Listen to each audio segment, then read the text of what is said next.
just gonna put my hand there for a second. Can't see. I always sit in the middle on every flight while my mom takes the aisle seat. It's not a bad place to be, quite honestly. I can see out the window, and I don't have to climb over two people to use the bathroom. Plus, when my mom gets scared of takeoff and landing, I can hold her hand.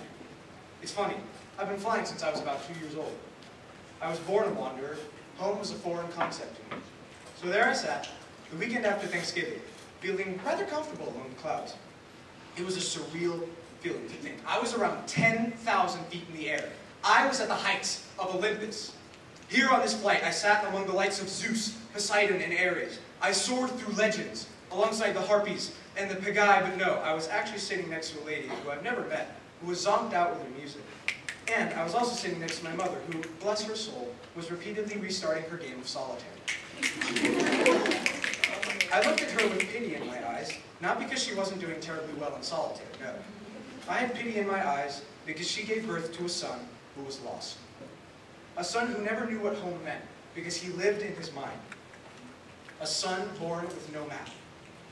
A boy with a destination in mind and no way to get there, see, because where I want to go doesn't exist. It's a place where magic can happen and adventures unfold each day. And I can't get there because it's not a place that planes can land. And there's so many other people like me, children, who are cursed with creative minds, forever creating an infinite amount of ideal worlds and having no way to get there when we long for a change in scenery. But I've changed scenery one too many times. I need to stop. No, I need to relax. I'm on a plane. I'm in a large metal tube with wings hurtling through the sky at hundreds of miles per hour. Everything's fine. Except for the fact that I don't like where it's going. There are so many different airports I'd rather be landing in. Like the Harrisburg Airport, for example. If I landed there, I could finally embrace the people I've had to suffer without for 3 lonely years. I could finally see my friends, my first real family. I could land in the Burlington Airport. Start my life anew in the town I want to go to college with and take... I want to go to college in. I could take a road trip to Pennsylvania and see my old friends. But instead, I'm landing in Dallas, getting off the plane, and getting on another one, to the place I have to call home. The place where I watched as my life went from brilliant whites to sanguine hues. I have to land in the land of heat, sweat, and suffering. The place has its perks, don't get me wrong. I've got a new family down there, and they love me. But that's it. Other than home, that place is dark. It's the place where my family finally split in two. The place where I closed my eyes for 2 seconds and felt with horror as my mind was split into 3. 2 warring sides and then me, forced to watch from a booth with a medium soda and a large popcorn as my mind drew a sword upon itself and cried war. A side that wished that the world would just turn off, rewind, and go back to the times when I could just ride my bike to Tyler and RJ's house and play video games and talk about school. A side that just wants to sleep. And another side, a different side, that looks at the first and screams, "Grow up! The world doesn't bend for you, so stop pushing it. You're not 10 anymore. You need to stand tall and you need to take the pain." And that's something I'm very good at. My mind has trained itself to acknowledge a couple of simple truths, the most important of which is that everything you see before you is temporary.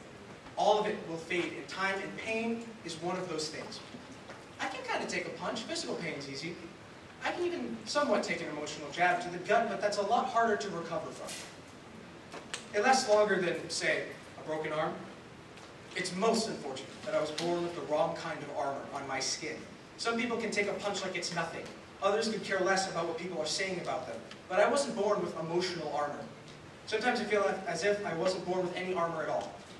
So there I sat, clacking away at my ebony keys, the only defense I have for myself from insanity. I cannot forge a sword with strength or might. Instead, I sit and weave my words into a blade that cannot be touched. A blade that cannot block to defend, but my tenet parry. A blade that can cut deeper than any metal.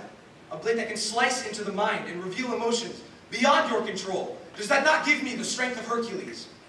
But no, I'm not Hercules. I'm not Zeus or Poseidon or Ares. I'm just a kid. I'm just a kid with problems.